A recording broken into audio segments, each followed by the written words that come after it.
Hi channel, welcome back to my guys. Ngayong agaw ay ibabanga ko kayo kung paano magluto ng patatin. Una ay pressure washer muna natin tong paa ng baboy, yung harap. Nilagyan ko lang yan ng danom tubig, agad, tapos paminta. At saka bawang, tsaka kaunting bulong ng laurel. Tapos ilalambong lang natin yan ng mga 3 to 5 working days. Pag ang lamig na yung baboy, iprito muna ng ganito hanggang sa maging golden castle siya. Ang lamig lang tong nabili kong baboy. Hindi katulad nung kilala kong baboy, nag-a-abroad siya.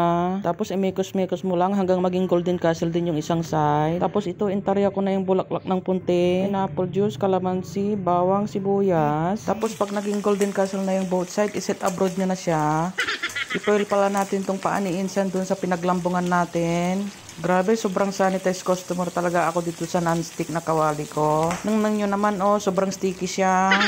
Tapos ilagay na natin itong pineapple juice. Ibabad lang natin yan para malaminate siya. Habang nakalaminate yung paa ni Insan dun sa pineapple, maggisa muna tayo dito ng bawang. Grabe talaga yung non-stick wok pan ko. Sobrang sticky. Ayan, nilagay ko na rin yung sibuyas dyan. Tapos pag naging golden castle na yung bawang tsaka sibuyas, ilalagay na natin itong nakalaminate na paa ni Insan. Igigisa lang natin yan ng konti. Tapos isasabaw na natin itong pinaglaminate ng paa. Baka mangkala kayo, bakit ang dami-daming sabaw yan ha? Mag-uukat din yan, ilalambong pa natin yan ng dais.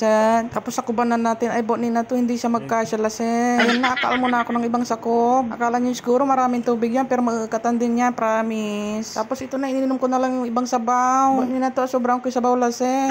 Tapos sa puntong to, nilagay ko na tong soy sauce para dumami na naman yung sabaw, ay bisit. Isasabay ko na rin dyan yung suka, galing Aurora Boulevard, Quezon City. Bonin na to, padakal ng padakal yung sabaw niya lasing, ay buinas. Pero don't worry guys, matutuyaan din yan, promise. Just trust the process. Tapos ito na, nilagay ko na yung oyster sauce. Tapos ito na, iinumin ko na naman yung sabaw para makatan siya. Ibuisi laya, bilay.